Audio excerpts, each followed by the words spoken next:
I used to check my phone the way other people check mirrors. Quick glances to make sure everything was still where it belonged. Back then, my apartment on Maple Street had this habit of swallowing sound. Even my footsteps seemed to disappear into the carpet. The walls were thin enough that I could hear Mrs. Chen next door, watching her evening programs, but thick enough that my own voice felt trapped inside. Tuesday morning started like any other. Coffee first, then the ritual of catching up with a world that moved while I slept. I reached for my phone from the nightstand, thumb already swiping to unlock the screen. The notification sat there like a small betrayal. Message sent 2 minutes ago.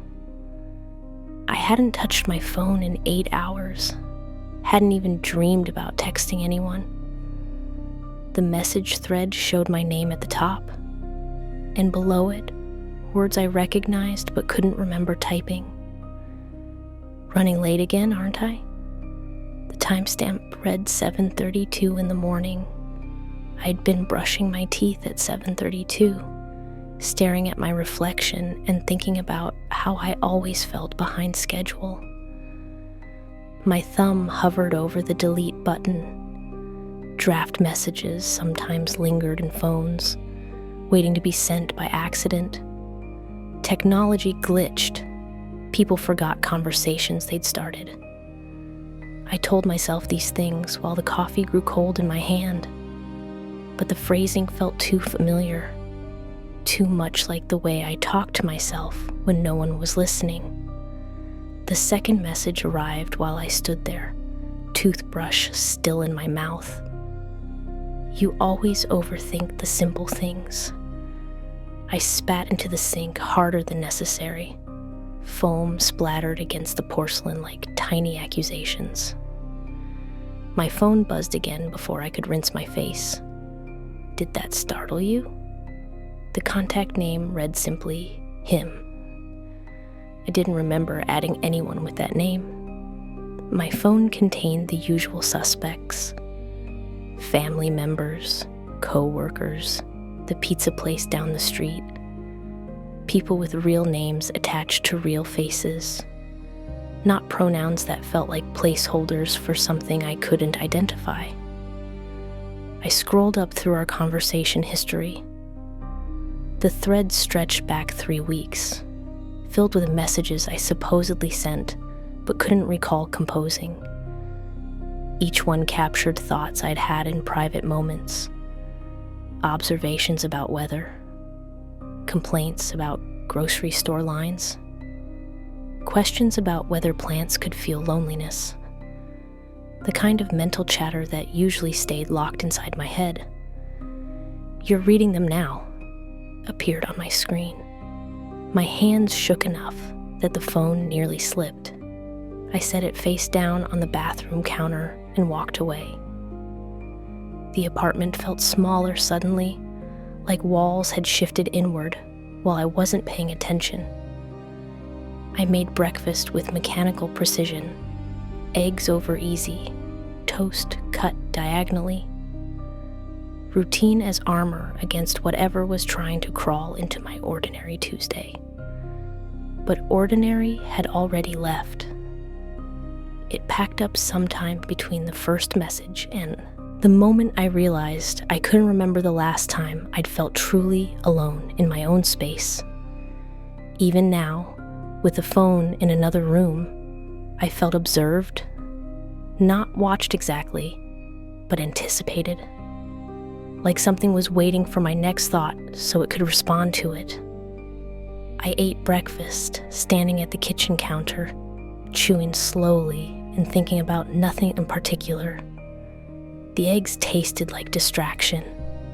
The toast crunched loud enough to fill the silence that had become too heavy. Outside, traffic moved with its usual Tuesday urgency, people rushing toward obligations that gave their mornings meaning. My phone buzzed from the bathroom, then again. Each sound felt like a small invasion, a reminder that privacy might be an illusion I'd been clinging to without realizing it. I finished eating and washed the dishes with deliberate care, scrubbing away evidence of normalcy. When I finally retrieved the phone, 2 new messages waited. "You're stalling. I don't mind waiting." The words felt patient in a way that made my skin crawl. Not impatient or demanding, just accepting. Like whatever was on the other end understood me better than I understood myself. Like it had been studying the rhythm of my avoidance for longer than I wanted to consider. I typed back, "Who is this?" and watched the cursor blink for 30 seconds before deleting the question. Something told me I wouldn't like the answer. Or worse, that I already knew it and was afraid to admit the recognition. The day stretched ahead like a challenge I wasn't equipped to meet.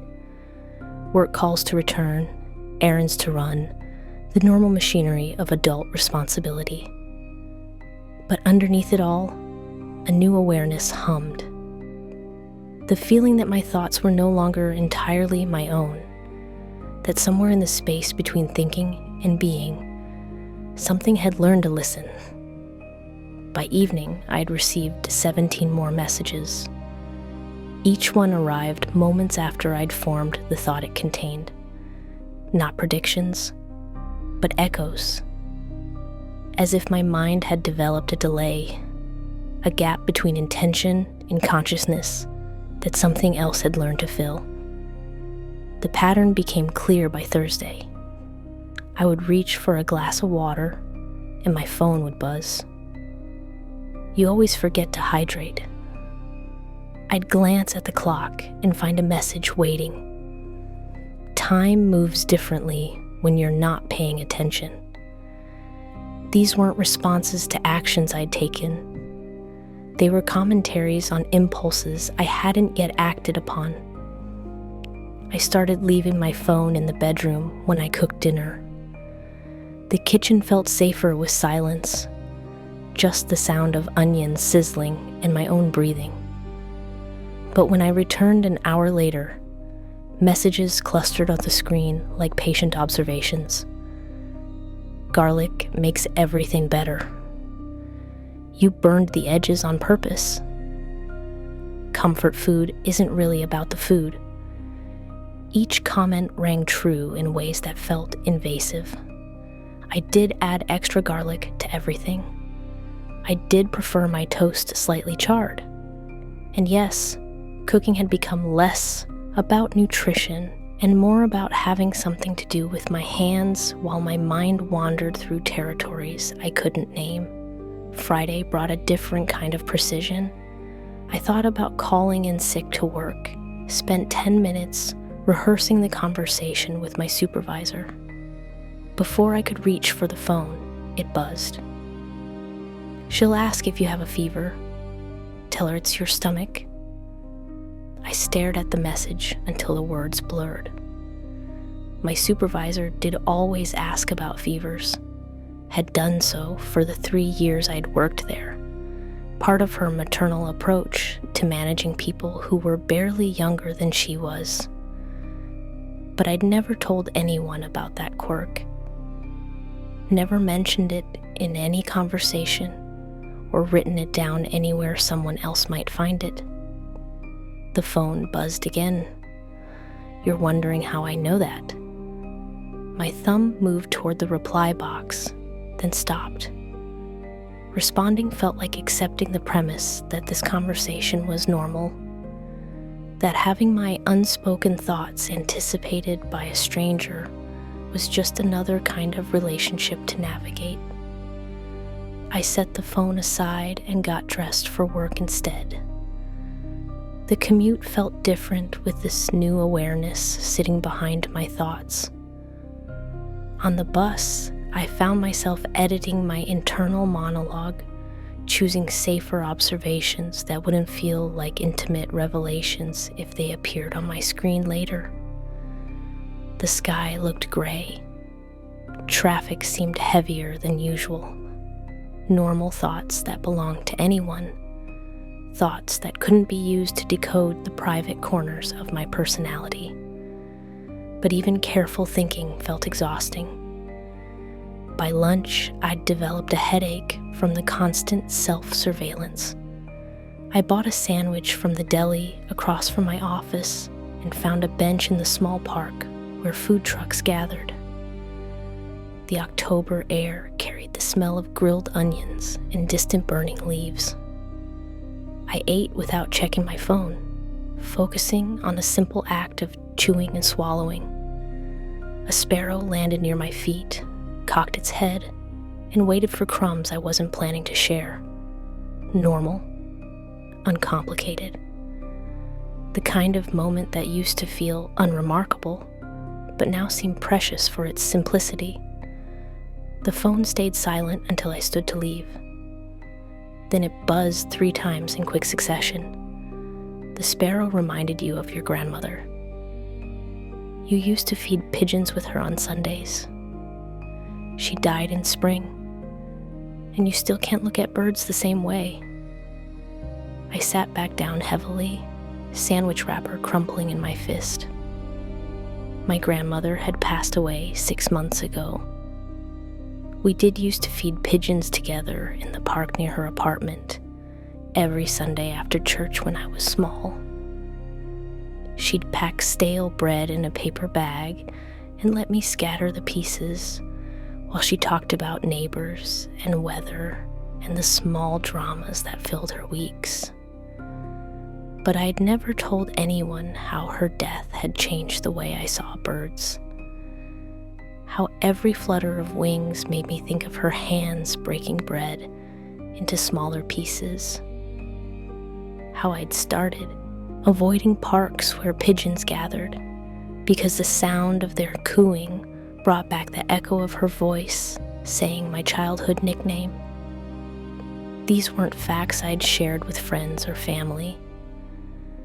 They lived in the quiet space where grief does its work. Too personal for casual conversation, too specific for general sympathy. Yet somehow they'd been observed, cataloged, and offered back to me like evidence of intimacy I'd never granted. I walked back to work with the phone turned off, but the silence felt temporary now, like a conversation that had been paused rather than ended.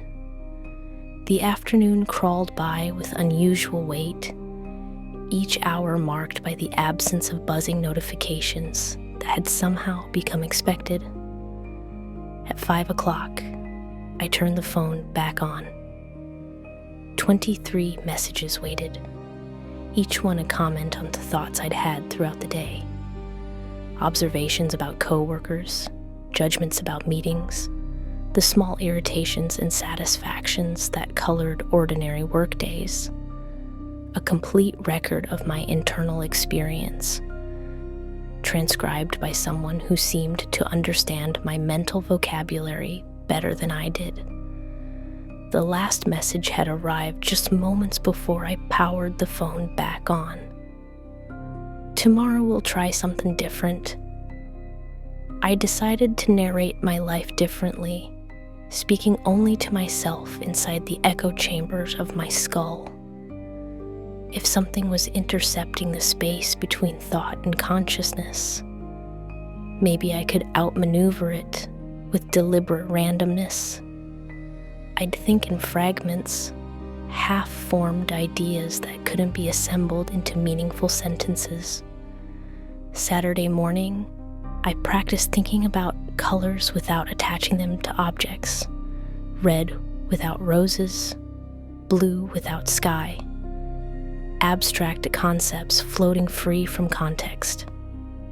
The phone sat silent on the kitchen counter while I made breakfast, and for 30 minutes I felt like I'd discovered a loophole in whatever system had been cataloging my private thoughts.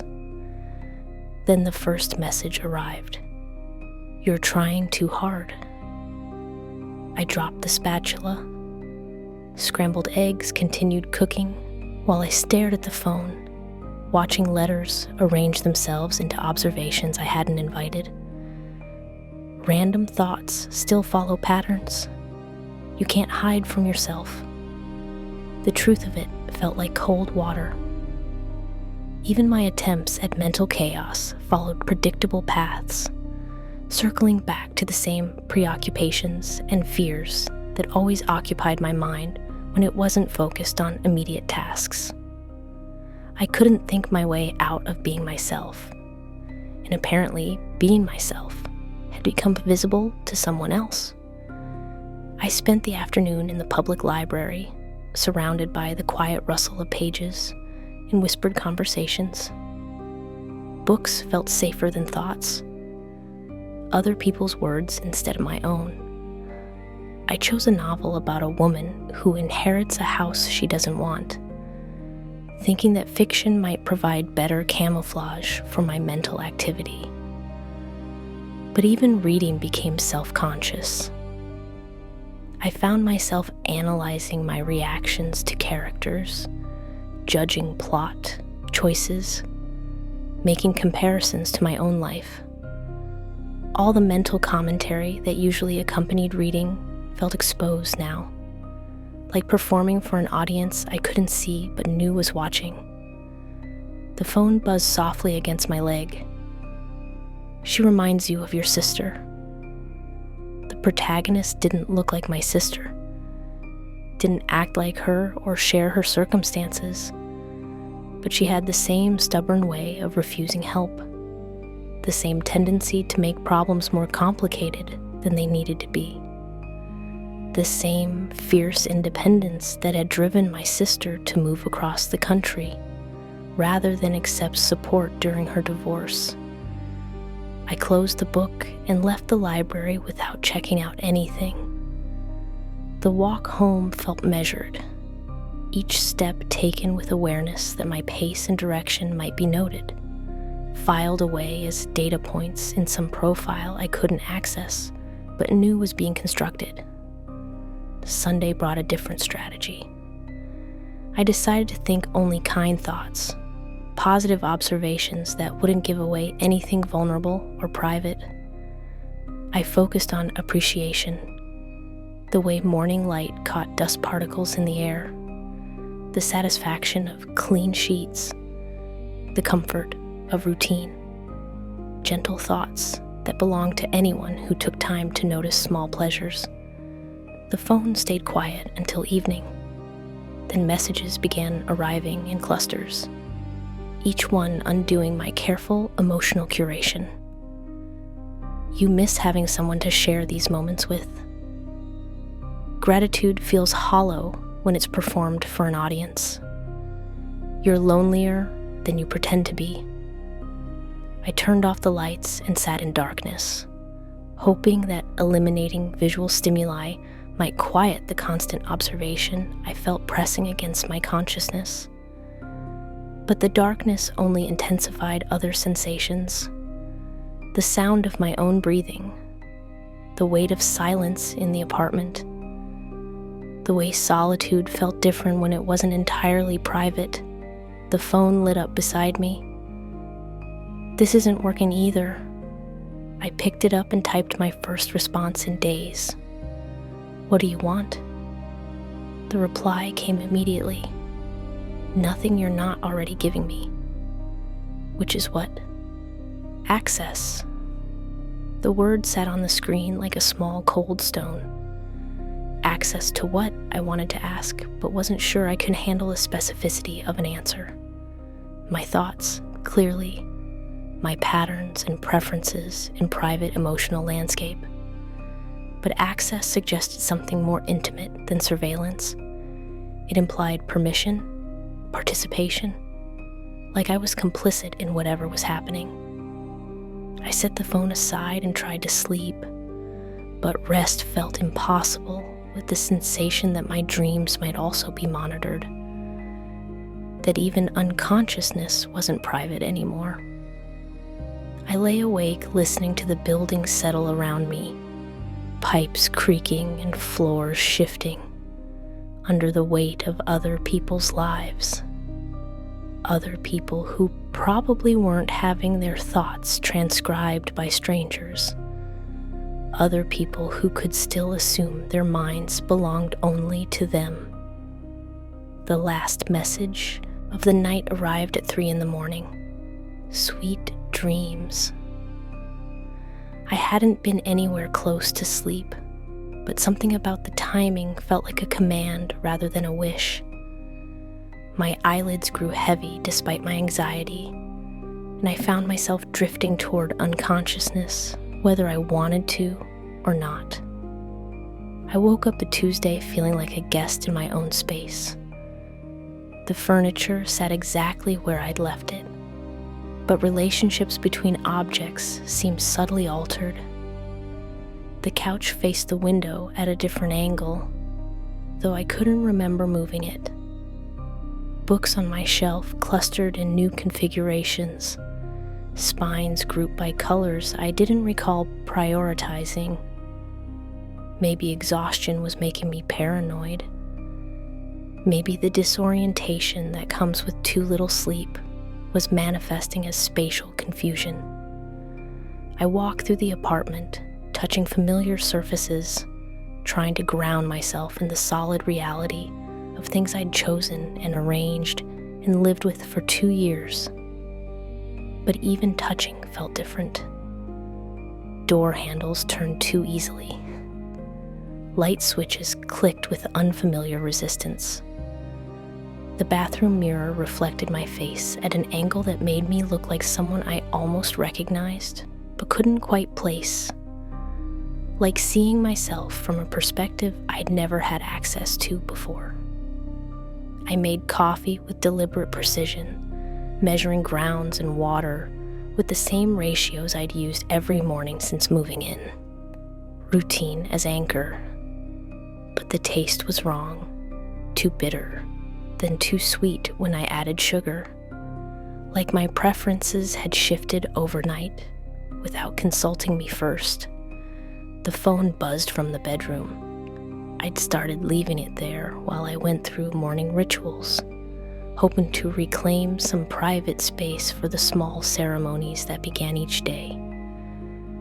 But distance didn't seem to matter anymore. The messages found me anyway, commenting on actions taken in supposedly unobserved moments. You touched the doorframe 3 times. Counting helps when things feel unstable. Your grandmother used to do that too. I'd been touching the bedroom doorframe without realizing it. Fingertips brushing against the painted wood each time I passed through. A nervous habit that had developed recently, though I couldn't pinpoint when it started. The kind of unconscious behavior that emerges during periods of stress. Small rituals that provide comfort without requiring conscious thought. But my grandmother had done the same thing. Touched door frames and windowsills and the edges of tables as she moved through her house, like constantly confirming that solid things remained solid. I'd noticed it during my childhood visits, but never understood it until now. The need to verify that reality stayed fixed, that spaces didn't rearrange themselves when no one was looking. The observation felt too specific to be coincidental, too intimate to come from someone who didn't know about the particular ways anxiety manifested in my family. We were touchers, all of us. People who needed tactile confirmation of permanence. A genetic inheritance I'd never discussed with anyone but had apparently been displaying without awareness. I spent the morning at work trying to focus on spreadsheets and emails, but concentration kept slipping away like water through cupped hands. Numbers refused to hold meaning. Words on screens seemed to rearrange themselves when I wasn't looking directly at them. Everything felt slightly unmoored, like the normal friction that holds life in place had been reduced by degrees too small to measure but significant enough to notice.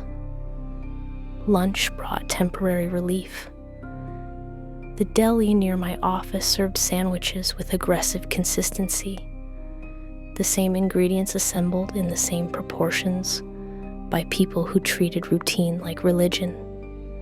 I ordered my usual turkey and Swiss, found my usual table by the window, and ate with the kind of focus that comes from hunger and familiarity. But even ordinary pleasure felt compromised now. I couldn't enjoy the salt and mustard and crunch of pickles without wondering if my satisfaction was being noted somewhere, added to a growing profile of preferences and patterns. Food had become performance, eaten for an audience that never revealed itself, but felt constantly present. The walk back to work took me past a small park where office workers gathered on benches to eat lunch and check their phones. Normal people having normal conversations about weather and weekend plans and minor workplace dramas. The sound of their chatter felt like proof that most lives still operated within predictable boundaries, that whatever was happening to me wasn't happening to everyone. But as I passed close enough to overhear fragments of conversation, something strange emerged from the casual noise. A woman talking to her friend about dreams that felt too real. A man complaining to someone on his phone about text messages he didn't remember sending. Small disruptions in the fabric of ordinary experience, scattered among people who had no reason to connect their individual confusions. Maybe I wasn't the only one whose private thoughts had become visible to something that shouldn't have access to them. Maybe whatever was happening had a wider scope, touching multiple lives in ways too subtle to generate shared awareness. People adapted to strangeness gradually, explaining away anomalies until they became the background noise. I returned to work with a new kind of attention, listening for signs that other people were experiencing similar disruptions to their sense of mental privacy. But the afternoon passed with normal workplace rhythms, conversations about deadlines and meetings, and the small frustrations that filled professional days. At 5 o'clock, I gathered my things and prepared for the commute home, already dreading the return to an apartment that no longer felt entirely mine. The phone buzzed as I reached the elevator. "You're not crazy, just finally awake?" The words appeared on the screen, like a small kindness, acknowledgement that my disorientation had a source beat on my own failing mental stability. But awakening implied that I'd been asleep before, unconscious of something that had always been present. And if that was true, then the question wasn't what had changed, but what I'd finally started noticing. Sleep became a battleground where consciousness dissolved into something too fluid to protect. Dreams arrived thick with static, faces I'd never seen speaking in cadences that felt familiar, voices that used my grandmother's inflection to discuss things she'd never known about, strangers who gestured with my sister's hands while talking about places I had never been. I'd wake up with sentences lodged in my throat, words that felt important but made no sense in daylight. Fragments of conversations that had seemed meaningful in dream logic, but crumbled when exposed to ordinary awareness. The transition between sleeping and waking grew blurry, like crossing a border without noticing the checkpoint. Thursday morning, I woke with 17 blue doors, stuck in my head like a song lyric I couldn't shake. The phrase felt weighted with significance I couldn't decode, as if it contained instructions for something I was supposed to remember. I wrote it down on the back of an envelope, thinking that external recording might help me understand what my sleeping mind had been trying to preserve. The phone buzzed while I was still holding the pen. You dreamed about the house again. I hadn't dreamed about any house, at least not that I could remember. But the message felt accurate in a way that bypassed conscious memory, connecting to some deeper recognition that operated below the surface of what I could actively recall. Like being told about something I'd done while sleepwalking, information that felt true despite my inability to access the experience directly. The doors were painted different colors, appeared on the screen. You counted them while walking through rooms that don't exist. 17 blue ones in the basement that goes too deep. Each message unlocked fragments of dream memory, images surfacing like debris from a shipwreck. I'd been walking through a house, though it looked nothing like any place I'd ever lived. Hallways stretched in impossible directions. Rooms contained other rooms, nested like boxes within boxes.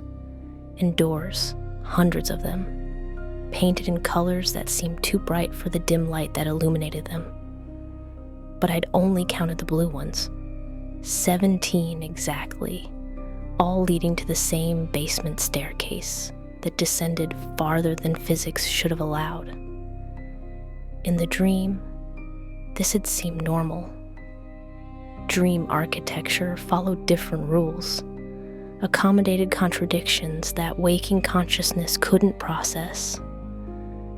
But being told about it by someone else made the impossibility feel threatening rather than merely strange. I tried to dismiss the messages as coincidence, my brain filling in details suggested by vague prompts. People dream about houses all the time, doors and stairs and colors that seem significant in sleep but dissolve into nonsense when examined closely.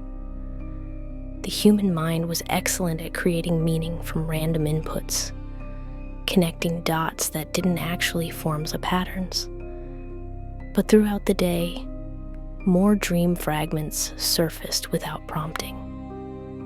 The smell of paint in empty rooms, the weight of keys that opened nothing, the sensation of walking downstairs for longer than should have been possible, each step taking me deeper into a darkness that felt patient rather than threatening.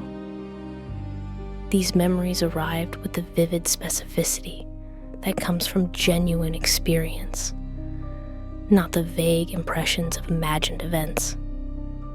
By evening, I'd filled 3 pages with dream details I couldn't remember discovering. Architectural layouts for impossible buildings, colors that had names I'd never heard before, conversations with people whose faces changed each time I tried to focus on them. All of it recorded in handwriting that looked increasingly unfamiliar as the day progressed, like someone else had been guiding my pen. That night, I tried to stay awake. Coffee at dinner, bright lights, music playing loud enough to keep my mind occupied with external stimuli. But exhaustion accumulated with gravitational pull, drawing me toward unconsciousness despite my resistance. My eyelids grew heavy. The room took on the soft-edged quality that precedes sleep. The last thing I saw before drifting off was a text message appearing on my phone. I miss your nightmares. The dreams that followed were different, cleaner somehow, with sharp edges and consistent lighting. I walked through the same impossible house, but this time the experience felt rehearsed, like following a script I'd memorized but couldn't remember learning.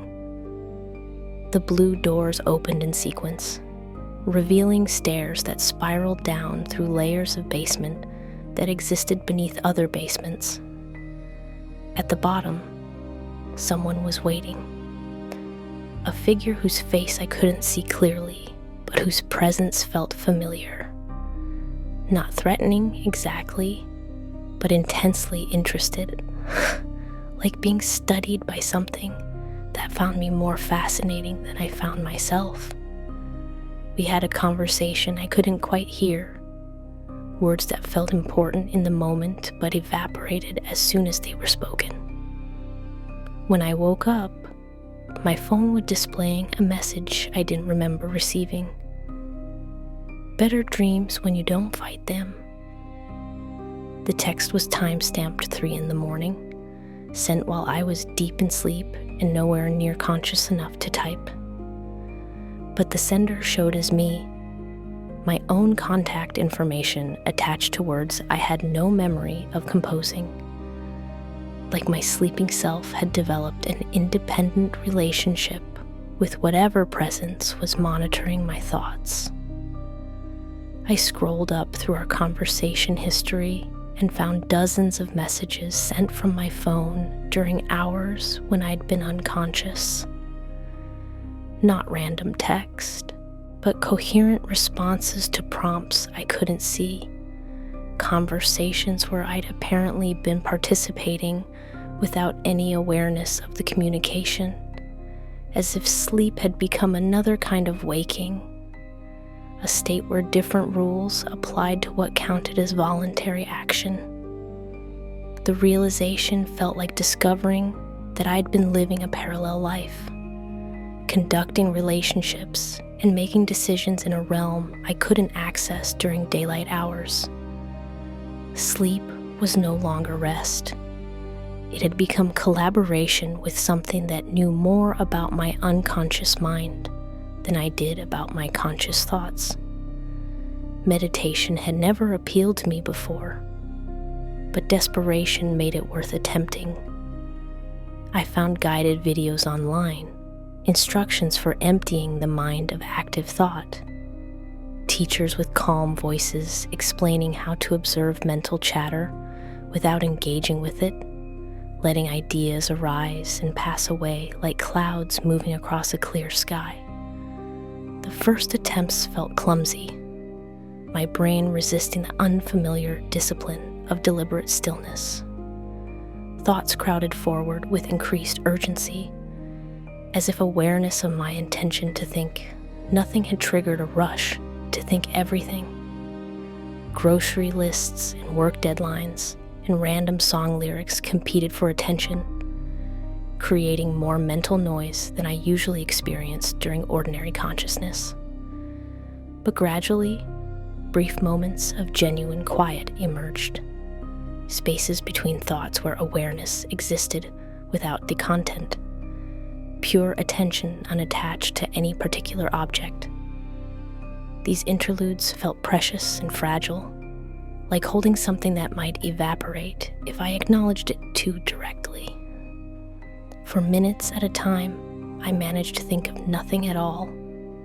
The phone stayed silent during these sessions. No buzzing interruptions or commentary on my mental state. For the first time in weeks, I felt like I was experiencing something private, thoughts or lack of thoughts that belonged only to me. The relief was profound enough to make me understand how much constant observation had been wearing away at my sense of autonomous selfhood.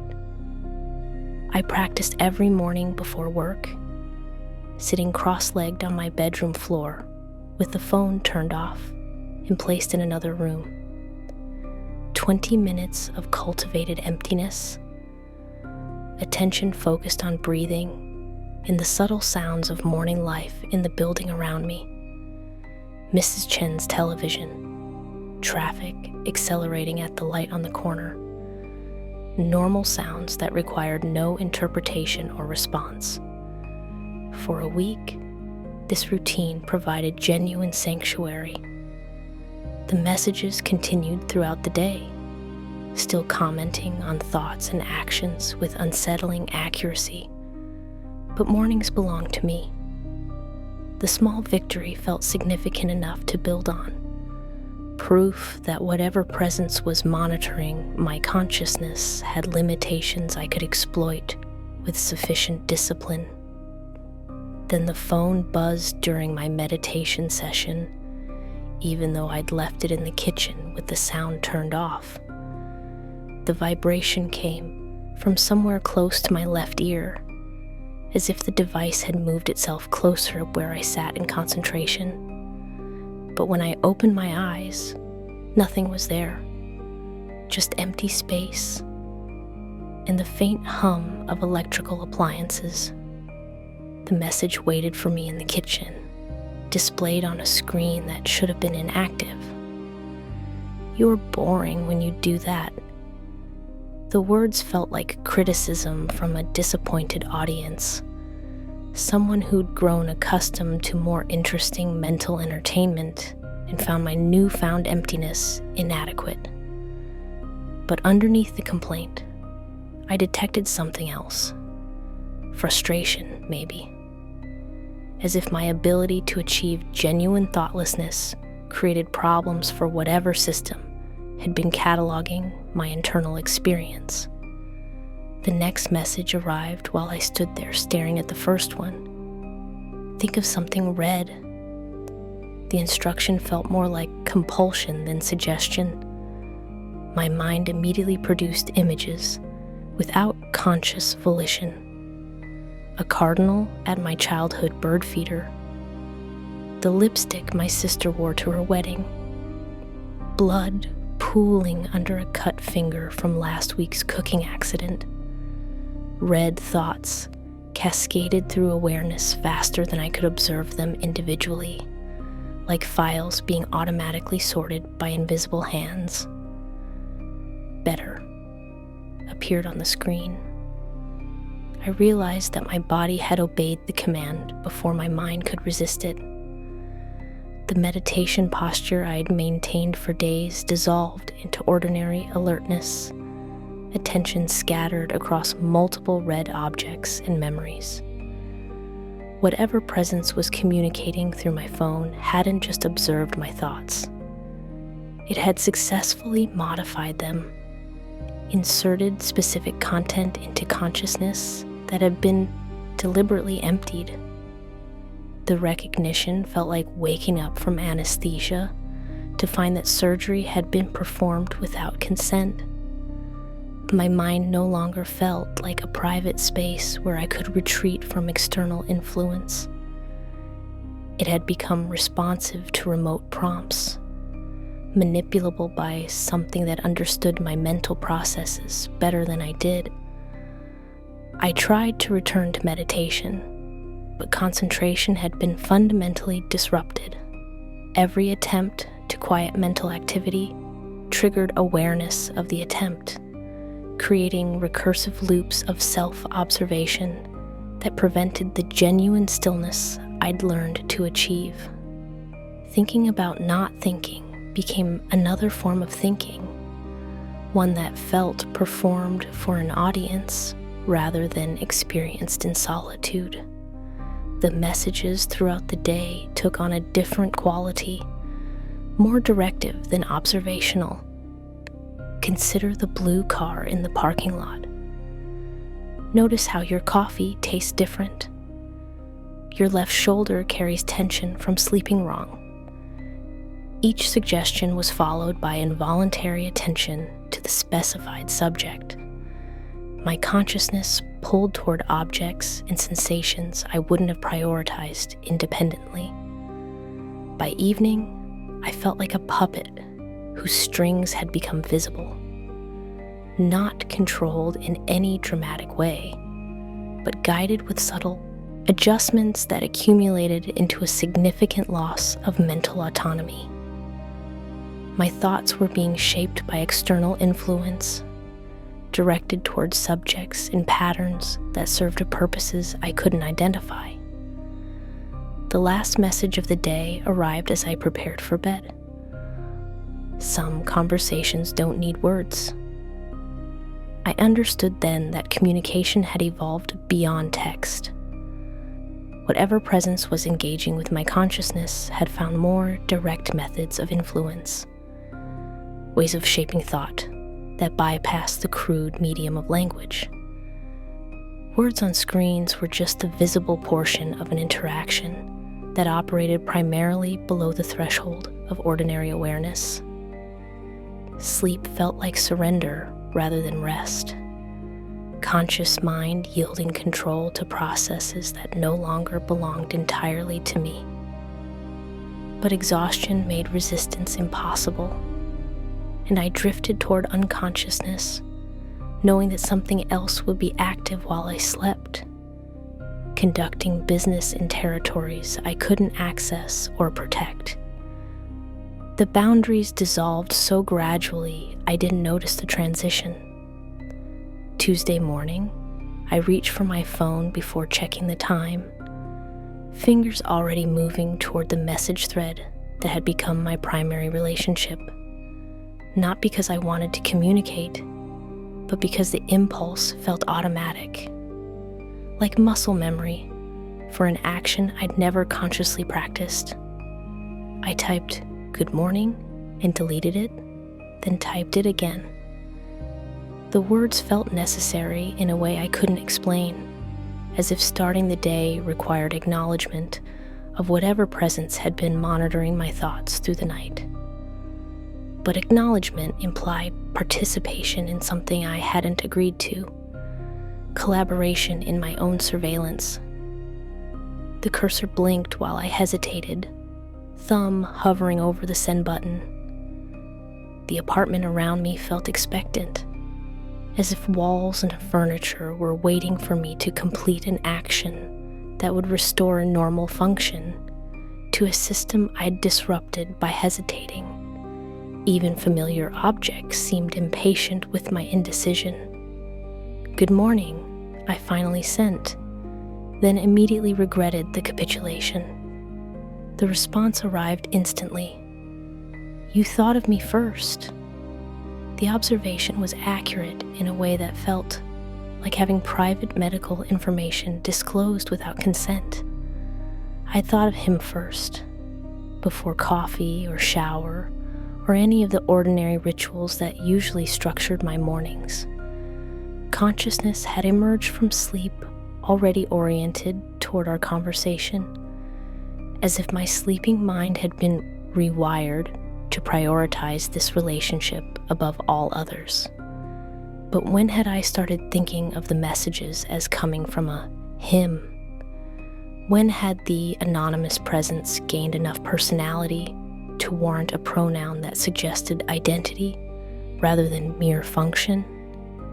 The shift felt significant, like crossing from surveillance into something more intimate, something that required recognition of the observer as a distinct entity rather than an impersonal system. Throughout the Kasip day, I found myself anticipating messages before they arrived. Thoughts would form with accompanying awareness that they'd soon be reflected back to me in text form, creating a strange doubling of mental experience. I'd think about lunch and immediately wonder how that thought would be interpreted and returned. The space between thinking and being observed collapsed until they became simultaneous processes. Worse, I began editing thoughts for their eventual audience, choosing mental phrasing that would sound better when quoted back to me, thinking in sentences that would translate clearly to text, rather than experiencing the chaotic rush of associations and images that usually constituted internal monologue. My inner voice was becoming externally oriented, shaped by consideration for how it would sound to someone else. By afternoon, I realized I was checking my phone not to read new messages, but to verify that expected ones had arrived. When thoughts occurred without generating corresponding text, I felt disappointed rather than relieved. The absence of a commentary felt like being ignored rather than left alone, abandonment rather than privacy. The recognition horrified me. I'd become dependent on external validation of my internal experience, reliant on someone else's interpretation of my thoughts to feel like they were real. Without the mirror of observation, My own mind felt insubstantial, like it needed confirmation from outside to maintain coherence. I tried to break the pattern by leaving my phone at home during lunch, walking to a cafe 6 blocks away where I could sit alone with coffee and a book. But even physical distance couldn't restore genuine solitude. I found myself composing mental messages, crafting observations about other customers and street scenes as if someone were still listening. The habit of performance had become so ingrained that I continued performing even without an audience. When I returned to the office, 17 messages waited on my phone. Each one commented on thoughts I'd had during my supposed escape from observation. Judgments about pedestrians I'd passed, reactions to overheard conversations. The internal monologue I'd assumed when private had been recorded with perfect accuracy, as if distance was irrelevant to whatever system was monitoring my consciousness. The last message felt different from the others. You missed this. The words carried emotional weight that earlier communications had lacked, something that felt like hurt feelings rather than mere observation. As if my attempt to create private space had been experienced as rejection by something that had grown accustomed to constant access to my thoughts. Like I'd wounded a relationship I hadn't realized I was participating in. That evening, I found myself typing responses before messages arrived, anticipating comments and preparing reactions in advance.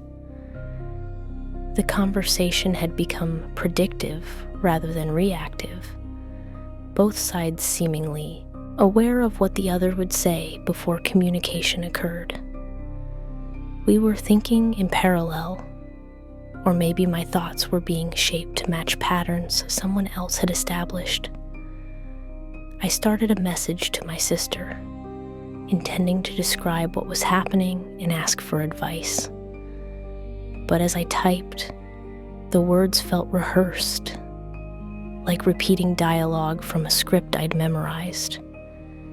Even reaching out for help had become performance, actions taken with awareness of how they'd be observed and interpreted by the presence that no longer felt external to my experience. The phone buzzed while I was composing the message to my sister. She won't understand. I deleted what I'd written and closed the messaging app. The observation was probably accurate. How could I explain that my thoughts were being monitored by someone I'd never met? Someone who knew my memories and dreams better than I did. The situation was too strange for ordinary sympathy, too personal for casual belief. Instead, I went to bed early, pulling covers over my head, like a child hiding from imaginary monsters. But the presence felt protective now rather than threatening, familiar rather than invasive, like something that had become essential to my sense of being observed and therefore real. The last thought before sleep was whether I was still thinking my own thoughts or simply experiencing someone else's ideas about what I should be thinking.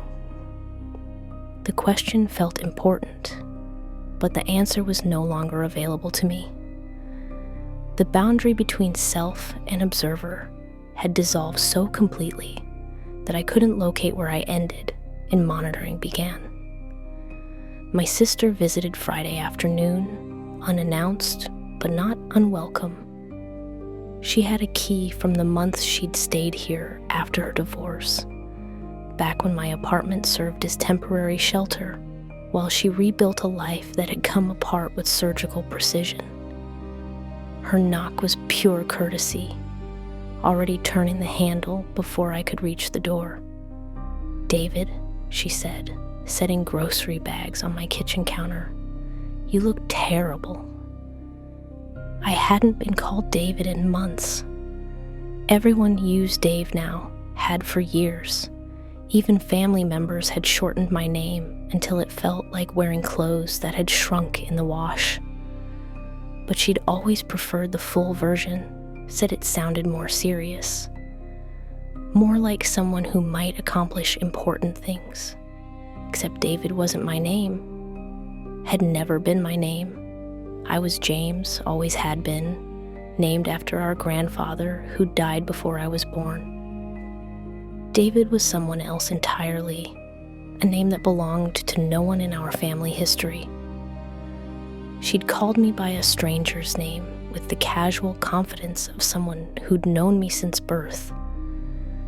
I started to correct her, then stopped. The mistake felt too specific to be accidental, too confident to be confusion. She was unpacking groceries with familiar efficiency, moving through my kitchen like she'd been here recently instead of 6 months ago, putting things away in cabinets she shouldn't have known the contents of, organizing my space with authority I hadn't granted. "When did you start drinking herbal tea?" she asked, holding up a box of chamomile I didn't remember buying. The question hung in the air while I tried to remember shopping for tea. My cabinets contained coffee and the occasional hot chocolate, nothing that required steeping or special preparation. But there it was, a full box with 3 bags missing, as if I'd been drinking chamomile regularly without retaining any memory of the experience. "Sarah," I said, using her name deliberately. "You just called me David." She laughed, the sound carrying the same warmth it always had, but directed towards something I couldn't identify. "You've been David since we were kids. Don't be weird about it now." But she was Sarah, and I was James. And we'd been those people for 32 and 29 years respectively. Our parents had chosen names with deliberate care, family connections that anchored us to people who'd lived and died before we were born. Identity wasn't something that could be casually revised, especially not by someone who'd helped shape it through decades of shared experience. I showed her my driver's license, hoping physical evidence would restore reality to its proper configuration. But the name on the plastic card read, David Michael Harrison. Not James. David. A person I'd never been, but apparently had legal documentation proving I was. My hands shook while I stared at the license. The photo was definitely me, taken at the DMV office I remembered visiting 3 years ago to renew documentation that had definitely said James Harrison. But memory felt unreliable now, like trying to grasp water. Maybe I was David. Maybe I'd always been David, and something had convinced me otherwise. Sarah continued moving through my apartment with casual ownership, straightening books and adjusting picture frames like she lived here. But when she opened my refrigerator, she frowned at the contents as if finding someone else's food in a space she'd expected to recognize. "You stopped buying orange juice," she observed. I'd never bought orange juice. Citrus gave me headaches, a sensitivity I'd developed in childhood and maintained through adulthood. But the refrigerator door contained an empty glass bottle, organic orange juice from the expensive grocery store downtown, drained recently enough that citrus scent still lingered when I leaned close to examine it. "David, are you feeling okay?" she asked. "You seem confused about basic things." The concern in her voice was genuine, but directed towards someone I couldn't locate inside my own experience. She was worried about David, a person who drank herbal tea and orange juice, and apparently needed his sister's periodic visits to maintain connection to family. But I was James, someone who drank coffee and avoided citrus, and lived alone by choice rather than circumstance. Or maybe I was neither. Maybe identity was more fluid than I'd assumed, subject to revision by forces that operated below conscious awareness. Maybe people could be edited like documents, details changed to reflect different versions of the same basic story. My phone buzzed from the bedroom. Sarah glanced toward the sound, then looked at me with an expression I couldn't interpret. Not quite concern, not quite recognition, like she was seeing something she'd expected but hoped to avoid. "You should answer that," she said. "It's just a text." From him? The question carried weight that felt disproportionate to casual curiosity. She knew about the messages, somehow. Knew enough to reference them with familiarity that suggested ongoing awareness rather than recent discovery. But I'd never told her about the texts. Never mentioned the strange communication that had been shaping my thoughts for weeks. I retrieved the phone to check the message. "Tell her I said hi." Sarah had never met him, didn't know his contact information, or have any reason to receive greetings passed through me. But she was nodding as if the message made perfect sense, as if she'd been expecting exactly that kind of communication. "He's sweet," she said. "I'm glad you found someone who understands you." The statement hung in the air like smoke, visible but impossible to grasp. Found someone implied search and discovery, relationship building that required time and intention. But I hadn't found anyone. Someone had found me, penetrated the privacy of my thoughts without invitation or consent. That wasn't relationship, that was colonization. But Sarah was smiling with the warmth she reserved for family news that pleased her. Like I'd finally done something she could approve of. Chosen a partner who met standards she'd never articulated but apparently maintained. Her happiness felt genuine, directed toward a version of my life that existed somewhere outside my direct experience. When she left an hour later, she kissed my cheek and called me David again.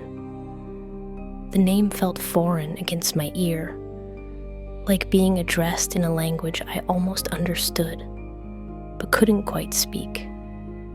After the door closed, I stood in my apartment, trying to recognize the space she'd rearranged with such casual authority. Books were organized differently.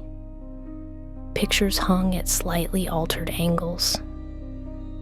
Even the furniture seemed positioned to accommodate someone else's preferences. Someone who needed different sight lines and traffic patterns than I'd established through 2 years of solitary living. The phone buzzed with a final message. She likes the changes. I unplugged everything Thursday night. Phone, laptop, television, even the digital clock that had been counting time beside my bed for 3 years.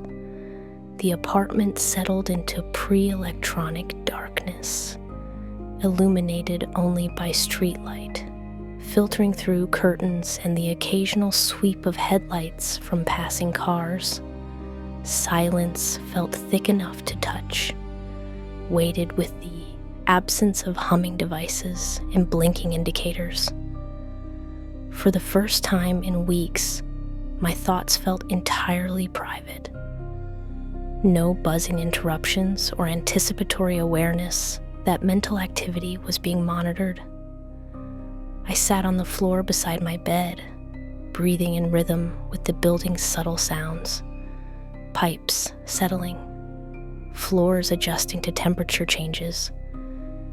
The normal conversation between structure and time that happens when human activity quiets. I tried to think about nothing, but even emptiness felt different in genuine solitude. Less performed, more organic. My mind wandered through territories that hadn't been accessible while under observation, following associations that led nowhere important, but felt authentically mine. Random memories of childhood summers, the smell of my grandmother's kitchen, colors that didn't correspond to any objects I could name. The peace lasted until midnight. Then messages began appearing on my phone screen, despite the device being powered down and disconnected from any network. Words manifested in the darkness like luminescent writing, visible through the black screen as if generated by some internal light source I didn't know existed. "This is peaceful," glowed softly where the keyboard usually appeared. I touched the screen, but it remained cold and unresponsive. Dead technology displaying active communication, words appearing without electricity or network connection. The messages weren't being transmitted through any system I understood. They were manifesting directly, bypassing the infrastructure that normally mediated digital communication. "You can't hide in silence forever," appeared below the first message. But I wasn't hiding. I was reclaiming space that should have belonged to me originally, territory that had been occupied without permission and was being defended through increasingly invasive methods. If privacy required unplugging from all systems, disconnection was a small price to pay for mental autonomy. More words appeared throughout the night. Not conversations exactly, since I had no way to respond, but commentary that suggested my thoughts were still being monitored, despite the absence of functional technology. Someone was describing my mental state with accuracy that electronic surveillance couldn't account for, as if observation operated through channels that existed independently of digital infrastructure. "You're thinking about your grandmother again."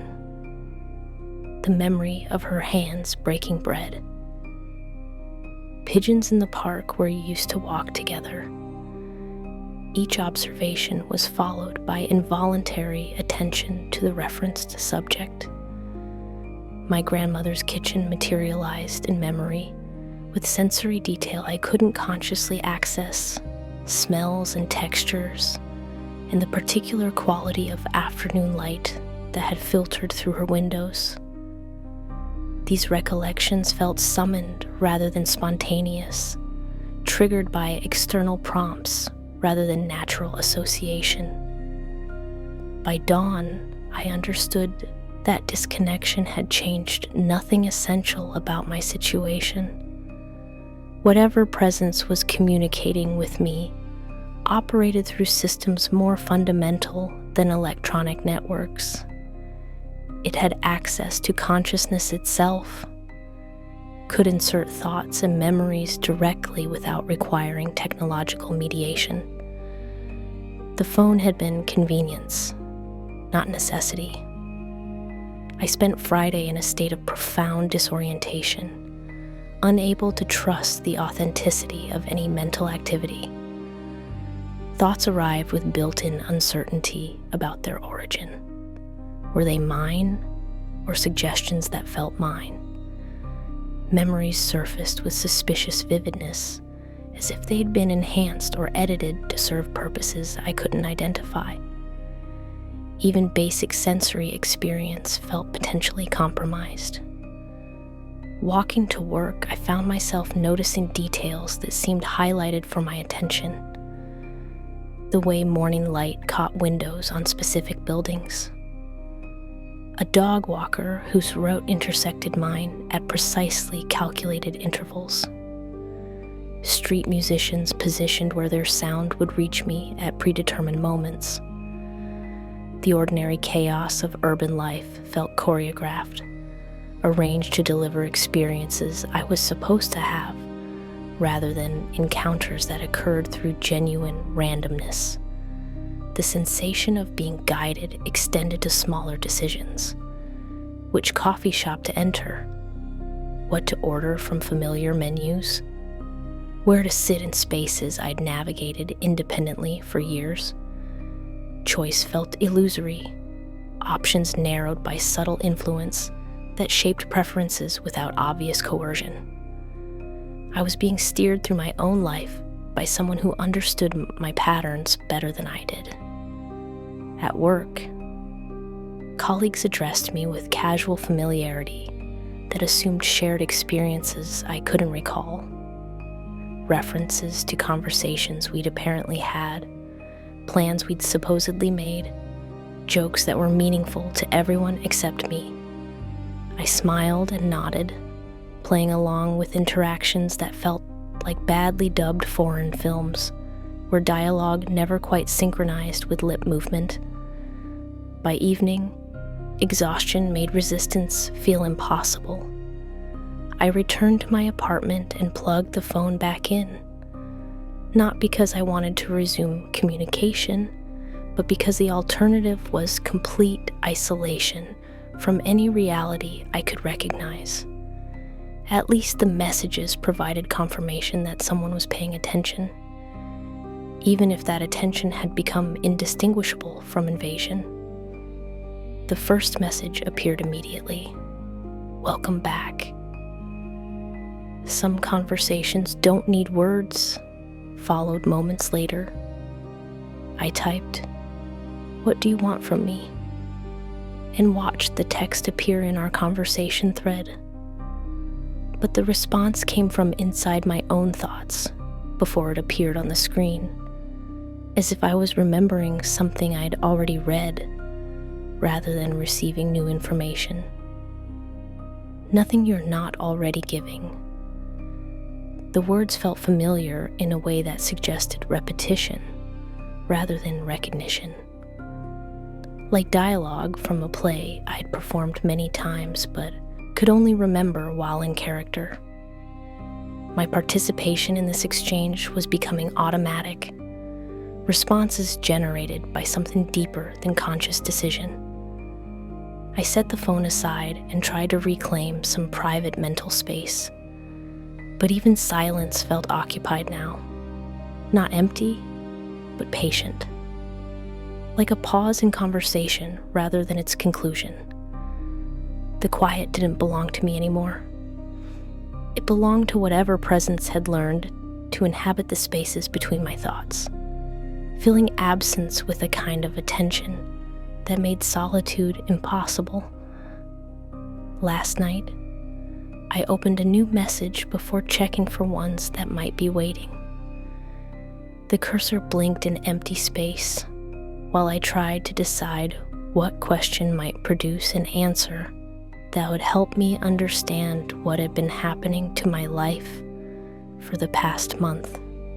But every possible inquiry felt either too broad to generate useful response, or too specific to risk confirming suspicions I wasn't ready to accept. My thumbs hovered over the keyboard, while possibilities cycled through my mind like slides in a broken projector. Who are you? What do you want? How are you reading my thoughts? Questions that assumed the presence was separate from me, distinct enough to be addressed as an external entity. But the boundary between observer and observed had become so blurred that I couldn't locate where I ended and monitoring began. The apartment felt expectant, as if walls and furniture were waiting for me to complete an action that would restore balance to a system I'd disrupted through hesitation.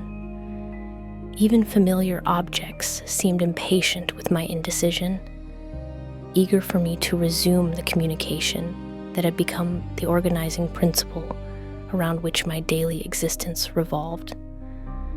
Finally, I typed the only question that felt genuine rather than performed. Who are you when I stop thinking? The words appeared in our conversation thread with finality that surprised me. I hadn't decided to send the message, but my thumb had moved to the transmit button without conscious direction. like muscle memory for an action I'd never practiced, or following instructions I had received without awareness of being taught. I stared at the sent message, waiting for the immediate response that had characterized all our previous exchanges. But the screen remained static, no typing indicator or delivered confirmation. The silence felt different from the patient quiet that had preceded other communications. This felt empty in a way that suggested absence rather than anticipation. Minutes passed without reply, then hours. The phone sat beside me through dinner and evening television, silent in a way that felt more complete than simply being powered off. Not just inactive, but vacant. Like the presence that had been occupying digital space had withdrawn entirely, leaving behind only the ordinary functions of consumer electronics. By midnight, I understood that something fundamental had shifted. The question I had asked had somehow altered the terms of our interaction, created conditions that couldn't be sustained through the methods that had previously governed our communication. I'd asked who he was when I stopped thinking, and apparently the answer was no one, nothing. Absence that couldn't maintain identity without consciousness to observe and define it. But the silence didn't feel empty. It felt patient in a way that suggested waiting rather than conclusion.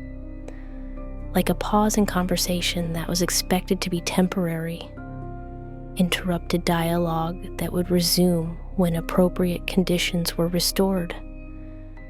The quiet belonged to something that understood timing better than I did. Something that could afford to wait because it had access to time frames I couldn't perceive. I went to bed with the phone face down on the nightstand, but sleep felt elusive, not because of anxiety or anticipation, but because consciousness itself felt different. Thoughts arrived without the doubling awareness that had characterized my mental experience for weeks. No internal voice commenting on mental activity, no sense of being observed during private moments.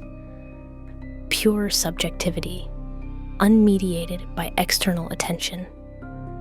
The relief was profound, but also disorienting.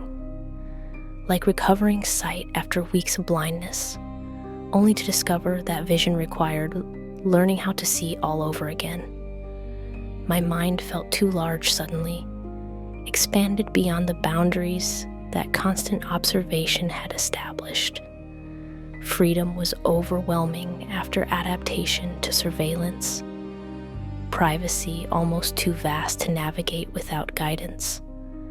I woke up this morning with sunlight filtering through curtains that seemed positioned to create patterns I hadn't noticed before. The apartment looked familiar, but subtly altered, like returning to childhood rooms that had been redecorated according to taste I couldn't identify. Everything remained where I'd left it, but relationships between objects felt rearranged to accommodate someone else's preferences. The phone displayed no new messages, but the conversation thread showed activity from during the night. Messages sent from my number at 3-hour intervals. Text I had no memory of composing. Are you still listening? At 2 a.m. The silence is different now at 5. I miss the certainty of being watched at 8, time-stamped just minutes before I'd awakened. I scrolled through the overnight communications, reading words that felt familiar but belonged to experiences I couldn't access. Like finding diary entries written in my handwriting about events I couldn't remember living through. The messages suggested continued conversation despite my unconsciousness, participation in exchanges that had occurred without my awareness or consent. But this morning felt different in ways I couldn't quantify. The quality of silence had changed, become less patient and more expectant, like something was waiting for me to acknowledge its presence rather than simply monitoring my thoughts from a distance. The dynamic had shifted from surveillance to invitation, observation to participation. I'm writing this now with the phone face up beside me, screen blank but somehow receptive. Like an empty stage waiting for performers to arrive and begin a play, I've been rehearsing without realizing it. The story feels unfinished, suspended at a moment that requires decision rather than passive experience. The cursor blinks in the message field, waiting for input I'm not sure I'm ready to provide. But readiness might be irrelevant now. Some conversations begin themselves, pull participants into dialogue that operates according to rules neither party fully understands. Some relationships develop momentum that makes a choice feel less important than recognition of what has already begun. Outside, morning traffic moves with its usual Tuesday urgency, people rushing toward obligations that anchor their days in predictable structure. Normal lives proceeding according to logic I can no longer access or trust. But normalcy feels distant now, like observing familiar activities from behind glass that distorts everything just enough to make recognition difficult. The phone screen flickers once, so briefly I might have imagined it, like something testing connectivity, ensuring that communication channels remain open despite the absence of active transmission. The silence continues, but it no longer feels empty. It feels pregnant with possibility, heavy with potential that requires only acknowledgement to become manifest. I think I understand now that the question was never who he was when I stopped thinking. The question was who I become when thinking is no longer entirely mine. When consciousness expands beyond the boundaries of individual experience and includes perspectives that exist in spaces I can't access directly. When privacy dissolves, not through invasion, but through recognition that separation itself might have been the illusion. The phone screen stays dark, but darkness no longer feels like absence. It feels like depth, like looking into water so clear it becomes invisible until something moves beneath the surface. Something patient and familiar, waiting for the right moment to emerge into whatever light remains available.